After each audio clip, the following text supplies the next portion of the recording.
Bismillahirrahmanirrahim. Assalamualaikum warahmatullahi wabarakatuh.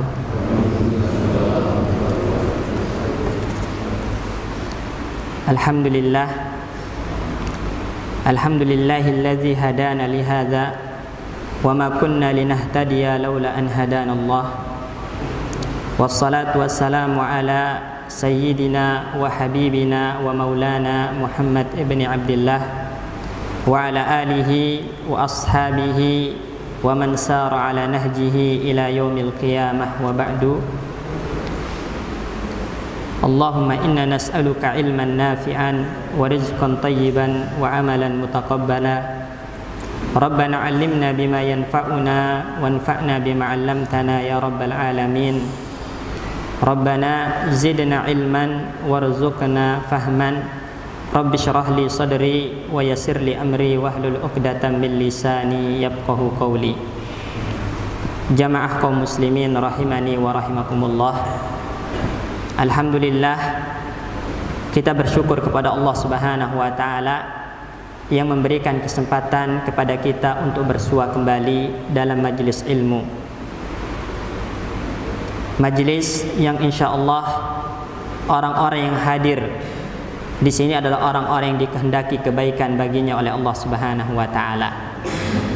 Karena sesungguhnya orang-orang yang hadir di majelis ilmu adalah orang-orang yang tidak pernah rugi sama sekali. Nabi sallallahu alaihi wasallam dalam riwayat Imam Ahmad dari jalur sahabat Abdullah ibn Amr ibn al-As radhiyallahu anhu mengatakan, "Ghanimatu majalisil ilmi al-jannatu." Ghanimah, keuntungan yang didapat orang-orang yang hadir di majelis ilmu, al-jannatu, surga insyaallah. Oleh karena itu Nabi sallallahu alaihi wasallam dalam hadis yang lain mengatakan, "Idza marartum biriyadil jannati farta'u."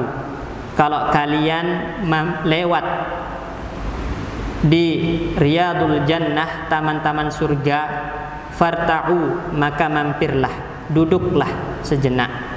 Para sahabat bertanya, apa riyadul jannah itu wahai Rasulullah? Maka Nabi mengatakan majalisul ilmi, majelis ilmu. Jadi sebuah keutamaan ketika Allah Subhanahu wa taala memberikan kesempatan untuk kita duduk bermajlis, meningkatkan iman dan takwa kita kepada Allah Subhanahu wa taala. Insyaallah kita akan lanjutkan kajian kita terhadap kitab Ta'zimus Shalah, pengagungan terhadap salat, dan kita akan masuk ke pembahasan yang pertama, yaitu berkata al-muallif rahimahullahu taala wa nafa'ana bi ulumihi. Penulis mengatakan di sini, faridatus salati ala jami'in nabiyyin alaihimus salatu wassalamu. Ibadah salat ini adalah merupakan kewajiban yang Allah bebankan kepada seluruh para nabi. Artinya tidak ada seorang nabi, tidak ada seorang rasul yang diutus melainkan Allah bebankan kepadanya untuk menegakkan salat, untuk mendirikan salat. Inna mimma yadullu ala makanatis salati wa idhami qadriha.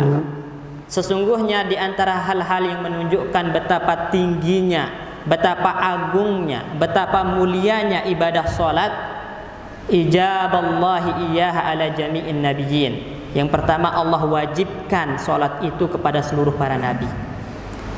Tidak ada seorang nabi, tidak ada seorang rasul melainkan dibebani untuk menegakkan salat, untuk mendirikan salat.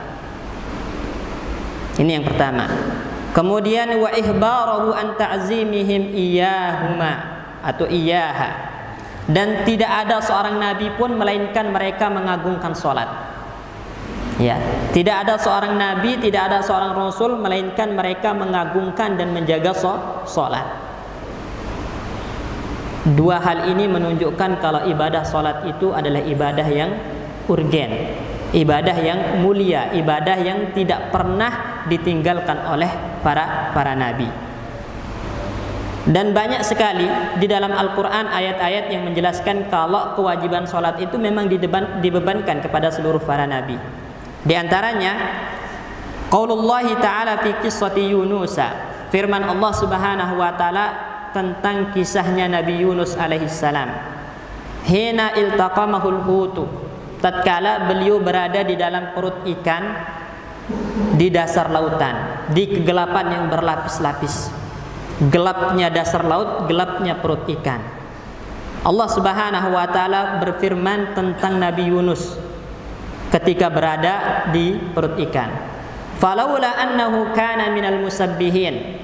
Kalau bukan karena Yunus itu termasuk musabbihin.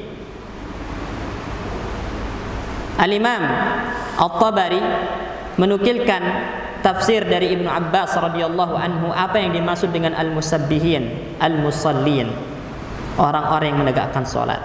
Kalau bukan karena Nabi Yunus itu adalah orang-orang yang menegakkan salat, la labisa fi batnihi ila yaumi yub'atsun, maka dia akan terus ada di perut ikan sampai hari kebangkitan. Lihat bagaimana Nabi Yunus alaihissalam mengagungkan salat, menjaga salat. Beliau berada di dalam perut ikan yang gelap, ditambah dengan gelapnya dasar lautan, namun tetap menjaga salatnya. Dan ayat ini menunjukkan kepada kita jemaah sekalian, dengan menjaga salat maka Allah Subhanahu wa taala akan memberikan solusi untuk semua permasalahan yang kita hadapi. Lihatlah Nabi Yunus yang terjebak dalam perut ikan, kemudian berada di dasar lautan. Allah katakan kalau bukan karena dia orang yang menjaga salat, dia akan tetap ada dalam perut ikan itu sampai hari kebangkitan. Tapi karena dia menjaga salat, Allah berikan pertolongan, Allah berikan solusi. Itulah kenapa Allah Subhanahu wa taala dalam Al-Qur'an juga mengatakan, ya ayyuhalladzina amanu, wahai orang-orang beriman, kata Allah, ista'inu bis sabri was salah, mintalah pertolongan kepada Allah Subhanahu wa taala untuk semua permasalahan yang kalian hadapi, bis sabri was salah, dengan kesabaran dan menegakkan salat. Innallaha ma'as sabirin, sesungguhnya Allah bersama orang-orang yang bersabar, dengan kebersamaan yang sifatnya khusus. Artinya apa? Allah pasti berikan pertolongan, Allah pasti lindungi, dan Allah pasti berikan solusi untuk semua permasalahan yang dihadapi. Dan itu yang diajarkan oleh baginda Nabi sallallahu alaihi wasallam dalam hadis Hudzaifah ibn al-Yaman radhiyallahu anhu. Nabi sallallahu alaihi wasallam mengatakan, kana Nabi sallallahu alaihi wasallam, kata Hudzaifah, Nabi sallallahu alaihi wasallam, idza jazabahu amrun shalla, kalau mendapat permasalahan, entah itu membuat dia sedih, kesulitan, musibah, shalla, Nabi sallallahu alaihi wasallam langsung sholat. Baik itu sholat wajib ataupun sholat nafilah, sholat sunnah, Nabi langsung sholat. Makanya Nabi sallallahu alaihi wasallam mengatakan, ju'ilat qurratu aini fis shalah, hal yang bisa menenangkan hatiku itu adalah dengan menegakkan sholat, kata Nabi sallallahu alaihi wasallam. Dan itu pula yang dilakukan oleh para sahabat ridwanullah alaihim ajmain. Ketika mereka menghadapi kesulitan, maka mereka langsung sholat sebagai bentuk memohon pertolongan kepada Allah Subhanahu wa taala dan mencari solusi untuk permasalahan yang dihadapi. Contoh misalnya Ibnu Katsir rahimahullahu taala dalam kitabnya Al-Fusul fi Siratir Rasul mengisahkan setelah perang Uhud itu Nabi sallallahu alaihi wasallam mengutus beberapa sahabat yang dikenal dengan Ba'sur Raji, ya, utusan Raji. Di antara yang diutus itu sahabat yang mulia Hubaib ibnu Adi radhiyallahu anhu. Namun semua sahabat Nabi yang diutus di Ba'sur Raji ini ditangkap, ya, ditangkap oleh orang-orang kafir. Di antara mereka ada yang dibunuh dan di antara mereka ada yang ditawan. Di antara yang ditawan ini adalah Hubaib ibnu Adi radhiyallahu anhu, kemudian dibawa ke kota Mekkah. Orang-orang kafir Quraisy yang berada di Mekkah bermusyawarah, bagaimana kita perlakukan si Hubaib ini, katanya. Udahlah kita bunuh. Akhirnya mereka sepakat untuk membunuh sahabat Hubaib. Esok harinya dibawa ke tanah lapang Tan'im untuk disalib. Namun sebelum hendak dilakukan, ya, eksekusi, Hubaib mengatakan, izinkan saya sholat 2 rakaat. Sahabat yang mulia Hubaib mengatakan, izinkan saya sholat 2 rakaat. Maka beliau sholat 2 rakaat dengan sholat yang tidak terlalu panjang, karena khawatir dikira takut, makanya perpanjang sholat katanya. Kalau bukan karena saya khawatir mereka mengira saya pengecut, maka saya perpanjang sholat saya. Akhirnya dia sholat dengan sholat yang pendek, memohon pertolongan kepada Allah Subhanahu wa ta'ala. Allah turunkan ketenangan hati, Allah berikan pertolongan untuk agamanya. Ya, sahabat Hubaib tetap berada di atas Islam. Pada saat itu ditawari, Anda selamat kembali ke keluarga Anda tanpa kurang apapun, sedangkan sebagai gantinya Anda hianati Muhammad sallallahu alaihi wasallam. Allah berikan keselamatan agamanya dengan memohon pertolongan kepada Allah melalui sholat 2 rakaat. Begitupun disebutkan dalam kitab At-Tarikhnya Ibnu Asakir, ya. Ibnu Asakir seorang ulama, memiliki kitab tarikh, sejarah, biografi. Beliau menyebutkan sebuah kisah yang sangat menakjubkan. Ada seorang laki-laki fakir, miskin. Ya, pekerjaannya itu adalah menjual jasa. Dia punya bagol. Bagol itu hewan perkawinan antara himar, keledai dan kuda. Ya, itu namanya bagol. Jadi perkawinan silang antara keledai dan kuda, lahirlah bagol.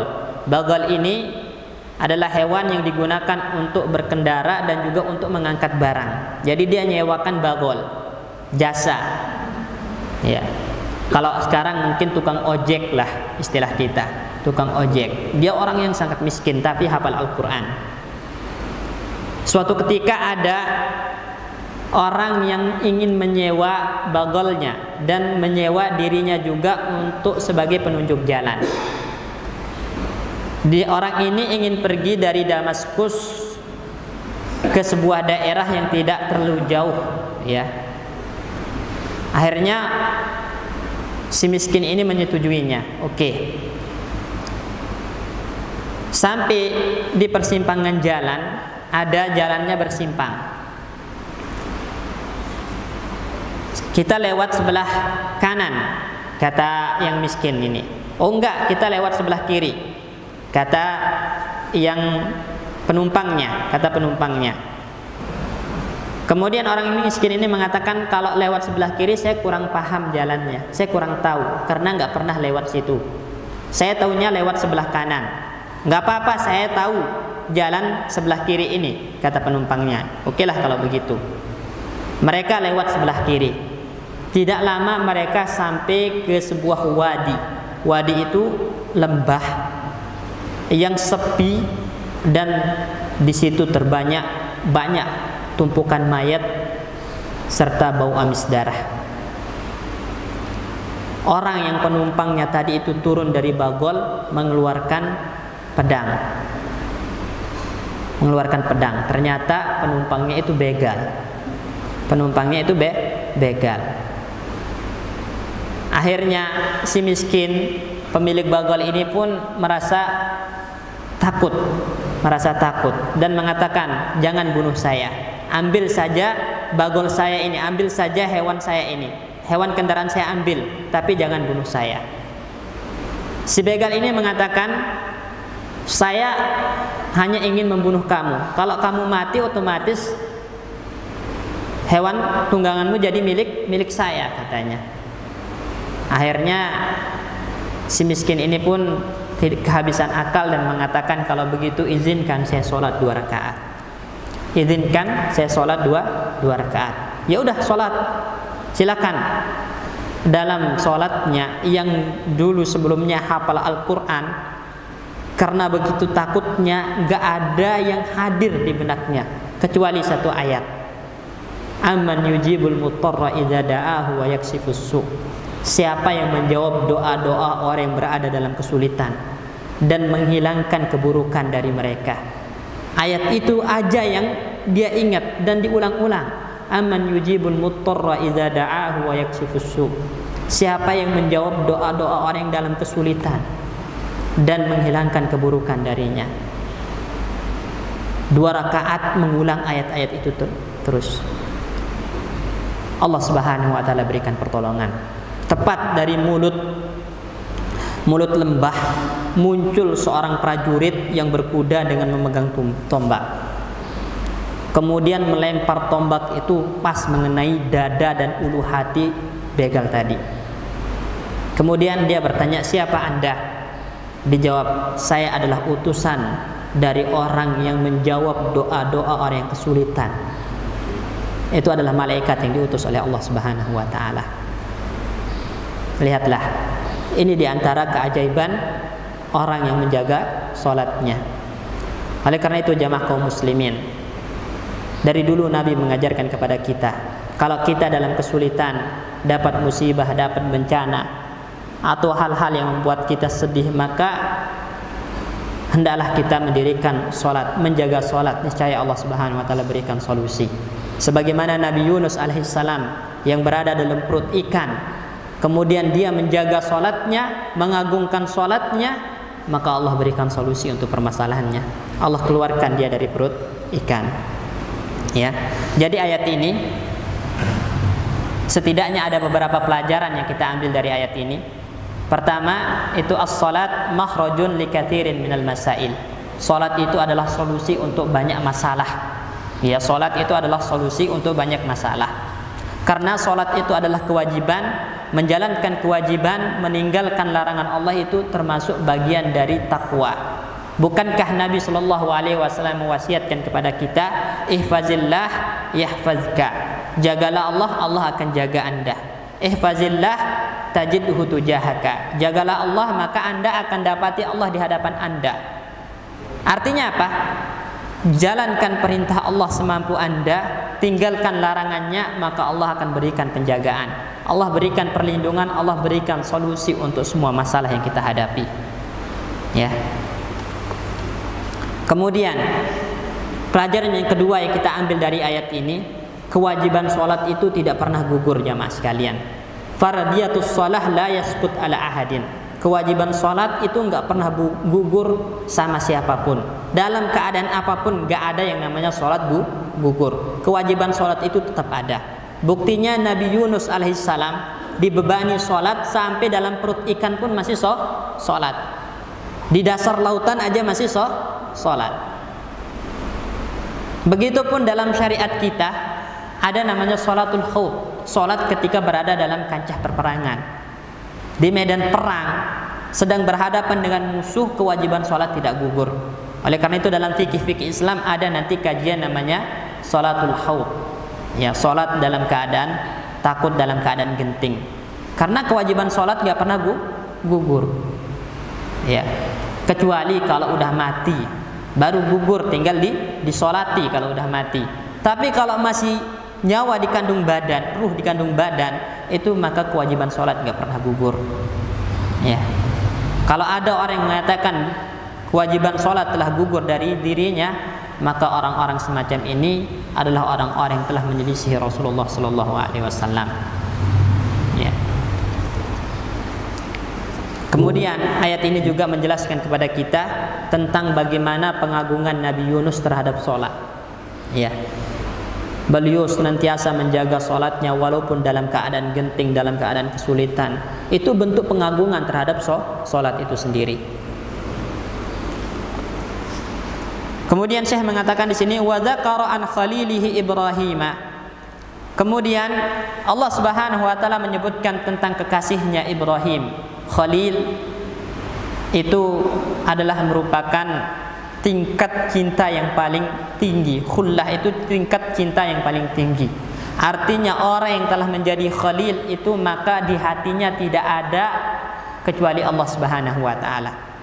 Ya, cintanya itu adalah cinta yang murni untuk Allah Subhanahu wa taala semata. Oleh karena itu enggak semua orang bisa jadi khalilullah, cuman dua. Nabi kita Muhammad sallallahu alaihi wasallam dan Nabi Ibrahim alaihissalam. Karena berat untuk menjadi khalil itu. Artinya hatinya itu cuma ada Allah Subhanahu wa taala di sana. Cintanya hanya untuk Allah Subhanahu wa taala semata. annahu lamma dhahaba bi Ismail alaihi wassalatu wassalam fa askanahu biwadin laysa bihi anis. Ya. Nabi Ibrahim alaihissalam tatkala beliau membawa putranya Ismail yang masih kecil bersama ibunya Hajar ke sebuah lembah, biwadin, itu lembah yang ada di antara dua bukit, itu namanya wadin, yang mana lembah ini adalah lembah yang tandus. Lembah yang tandus tidak bisa ditumbuhi tanaman, tidak jauh dari kota Makkah. Memang di kota Makkah maksudnya tidak jauh dari Ka'bah, tidak jauh dari Ka'bah. Ibrahim alaihissalam itu membawa Ismail yang masih bayi dan istrinya Hajar ditinggalkan di lembah yang tandus ini. Bila ta'am wala anis, tanpa bekal makanan, tanpa ada orang yang menemani, enggak ada orang sama sekali di situ, sepi. Kemudian beliau berpaling, meninggalkan istri dan anaknya. Hajar yang melihat itu pun berteriak, ya Ibrahim, wahai Ibrahim, katanya, ila aina tazhab, kemana hendak anda pergi wahai Ibrahim? Apakah anda akan meninggalkan kami di sini bila ta'am wala anis, tanpa makanan, tanpa bekal, tanpa ada yang menemani, sepi sunyi seperti ini? Nabi Ibrahim terus melangkah tanpa menoleh sedikit pun. Kemudian Hajar berteriak lagi, ya Ibrahim, wa Ibrahim, kemana hendak anda pergi? Apakah anda akan meninggalkan kami di sini, di tempat yang tandus ini, bila ta'am wala anis, tanpa makanan, tanpa ada yang menemani? Nabi Ibrahim tidak menoleh sedikit pun, terus melangkah. Kemudian yang ketiga kalinya Hajar mengatakan, Allahu amaraka bihadza, apakah ini perintah Allah sama anda wa Ibrahim? Baru Nabi Ibrahim menoleh, iya ini perintah Allah, iya ini perintah Allah.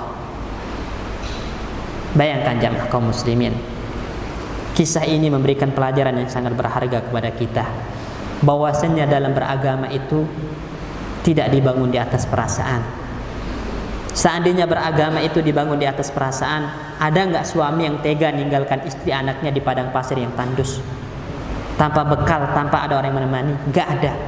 Tapi karena itu perintah Allah, maka sikap yang dikedepankan Nabi Ibrahim adalah tunduk, taat, mendengar terhadap perintah Allah Subhanahu wa Ta'ala.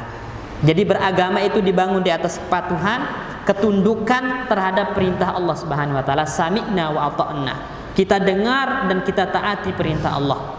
Tidak boleh kita langgar karena perasaan kita, tidak boleh kita terjang karena tidak sesuai dengan akal logika kita. Jadi beragama itu dibangun di atas ketundukan, kepatuhan. Begitupun Hajar yang mendengar itu adalah perintah Allah Subhanahu wa Ta'ala, maka dengan imannya yang kuat mengatakan, idzan la yudayyi'anallah, kalau begitu Allah tidak akan pernah menelantarkan kami. Lihatlah bagaimana jawaban Hajar. Atas dasar iman yang kuat, dia yakin kalau itu memang perintah Allah. Idzan la yudayyi'anallah, kalau begitu Allah tidak akan pernah menelantarkan kami, tidak akan pernah menelantarkan kami. Dan memang Allah Subhanahu wa Ta'ala tidak menelantarkannya sama sekali, ya. Oleh karena itu nanti setiap tindak tanduk Hajar itu menjadi bagian dari manasik haji. Ya, ketika Ismail kehausan, nggak ada air sama sekali, Hajar lari borak-barik antara Safa dan Marwa. Nanti dari situlah syariat sa'i. Hajar menggali, ya, menggali mata air, muncul air Zam-Zam, sampai sekarang dinikmati, ya. Jadi memang Allah Subhanahu wa Ta'ala tidak akan melantarkan hambanya jika hamba itu adalah orang-orang yang menjalankan perintahnya, meninggalkan larangannya. Dan itu juga yang ditegaskan oleh Nabi kita, ihfazillah yahfazka, ihfazillah tajidhu tujahaka. Jagalah Allah, Allah akan menjaga anda, Allah akan melindungi anda, Allah akan memberikan pertolongan dan solusi untuk masalah-masalah yang anda hadapi. Jadi ketika Nabi Ibrahim meninggalkan putranya Ismail dan istrinya Hajar di wadin, di lembah yang tandus tadi, kemudian meninggalkannya setelah memberitahu itu adalah perintah Allah Subhanahu wa Ta'ala. Sesampainya Ibrahim, ya, di Thaniyah itu di atas bukit, dia menoleh lagi ke lembah tadi dan berdoa kepada Allah Subhanahu wa Ta'ala. Apa doanya? Rabbana inni askantu min dzurriyyati biwadin ghairi dzi zar'in inda baitikal muharrami. Ya Allah, aku telah meninggalkan anak keturunanku, sebagian dari anak keturunanku, maksudnya Ismail. Aku telah meninggalkan keturunanku Ismail biwadin, di sebuah lembah, ghairi zizar'in, lembah yang tandus yang tidak bisa ditumbuhi tanaman, inda baitikal muharrami, di baitikal muharram, maksudnya di Ka'bah, di lingkungan Ka'bah, Baitullah. Tujuannya apa? Rabbana liyuqimus salata. Tujuannya lihat, Rabbana liyuqimus salata, wahai Rabb kami, kami tinggalkan mereka supaya menjadi hamba-hamba yang menegakkan salat, yang mendirikan salat di tempat itu, di Ka'bah. Segi pendalilan dari ayat ini tentang agungnya salat adalah Nabi Ibrahim alaihissalam tidak menyebutkan ibadah kecuali satu ibadah. Padahal banyak ibadah-ibadah yang bisa dilakukan, tapi yang disebutkan Nabi Ibrahim di sini apa? Liyuqimus shalah, untuk mendirikan salat. Hal ini menunjukkan bahwasannya tidak ada amalan yang lebih afdal daripada salat. Tidak ada amalan yang sebanding dengan salat. Karena begitu pentingnya salat, begitu agungnya salat, itu yang disebut oleh Nabi Ibrahim alaihissalam. Kami meninggalkan anak keturunan kami di lembah tersebut, di Ka'bah, di Baitullah. Tujuannya adalah supaya menjadi hamba-hamba yang menegakkan salat. Karena salat itu ibadah yang paling agung, makanya disebut di sini. Tidak puasa, tidak zakat, tidak haji, enggak. Tapi yang disebutkan salat. Itu menunjukkan tingginya kedudukan ibadah salat. Ya. Wa qala ta'ala, Allah Subhanahu wa taala juga berfirman, wa idz bawwa'na li Ibrahim makanal baiti, ya tatkala kami menjadikan ya Ibrahim itu tinggal di Baitullah, di Ka'bah, sempat Nabi Ibrahim ya tinggal di situ. Maka apa tujuannya? Allah Subhanahu wa taala menjadikan Nabi Ibrahim dan anak keturunannya tinggal di sekitar Ka'bah. Apa tujuannya?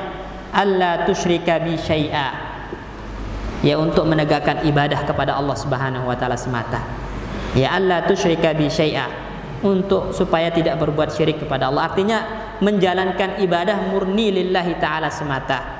Wa tahhir baitiya lit-ta'ifina wal qa'imina war ruk'a'is sujud, dan untuk membersihkan Ka'bah, membersihkan Baitullah ya bagi orang-orang yang ta'ifin, yang tawaf, yang berdiri, yang ruku', yang sujud.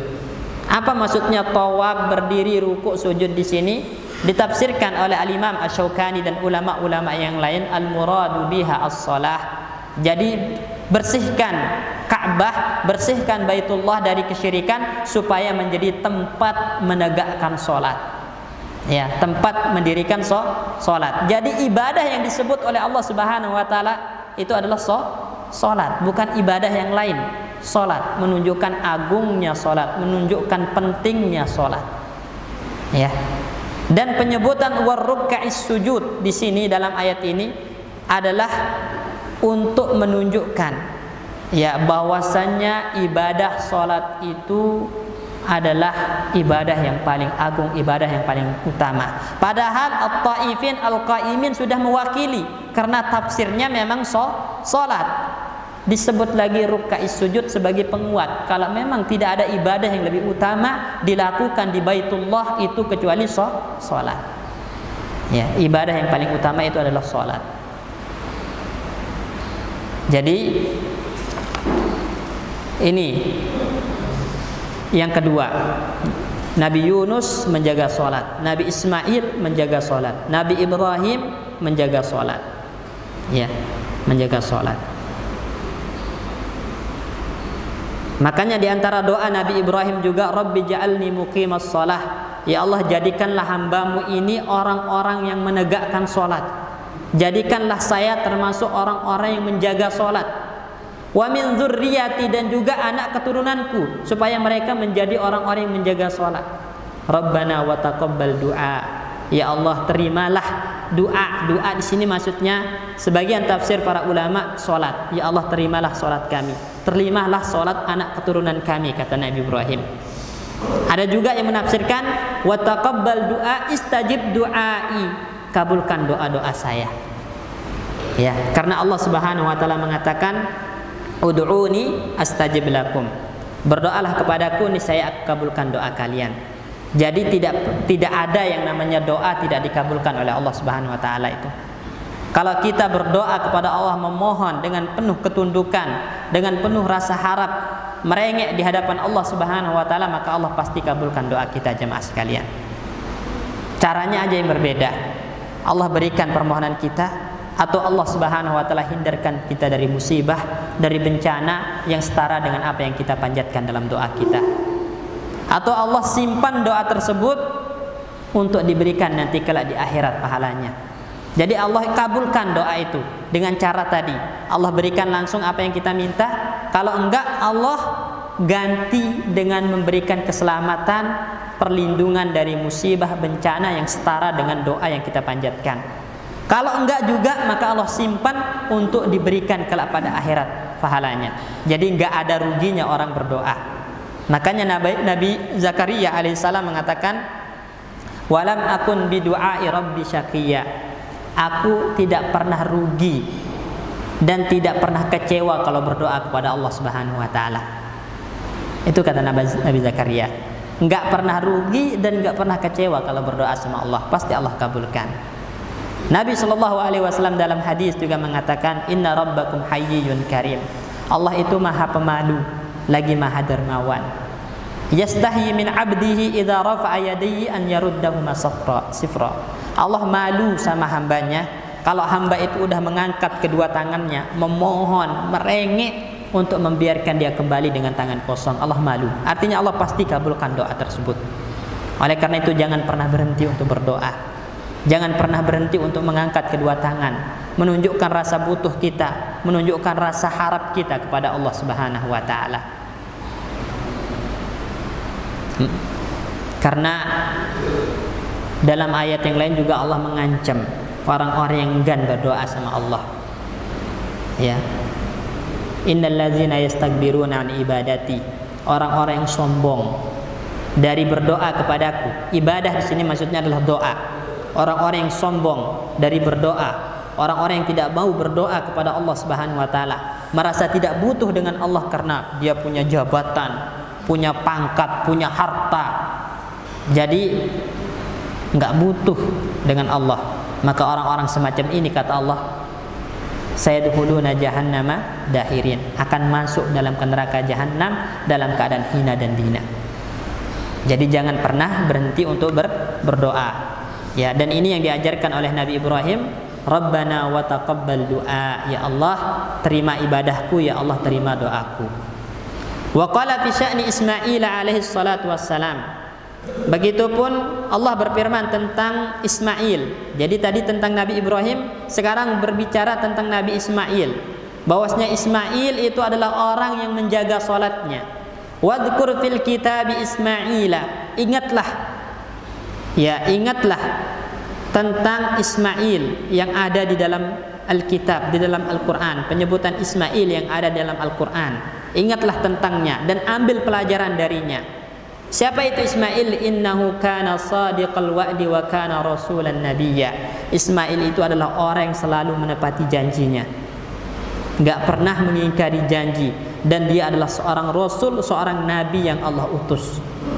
Wa kana ya'muru ahlahu bis salati waz zakah, dan Ismail itu senantiasa memerintahkan keluarganya untuk menjaga salat dan bayar zakat. Lihat, untuk mendirikan salat dan membayar zakat. Jadi perintahkan keluarga kita untuk menegakkan salat. Ya. Dan itu juga difirmankan oleh Allah dalam ayat yang lain, wa'mur ahlaka bis-shalah wastabir 'alaiha. Perintahkan keluargamu untuk salat dan bersabar mendirikan salat. Nahnu narzuqukum wa iyyahum. Kami yang berikan rezeki kepada kalian juga kepada mereka. Artinya korelasi antara rezeki dengan salat itu erat. Di antara pintu-pintu rezeki yang membuka rezeki Allah Subhanahu wa taala itu adalah dengan menjaga salat, ya Mas kalian. Ya, wa'mur ahlaka bis-shalah. Ya, perintahkan keluargamu untuk salat, bersabar menegakkan salat, kami jamin rezekinya, kata Allah Subhanahu wa taala. Jadi Nabi Ismail ini adalah termasuk orang yang memerintahkan keluarganya untuk senantiasa menjaga sholatnya.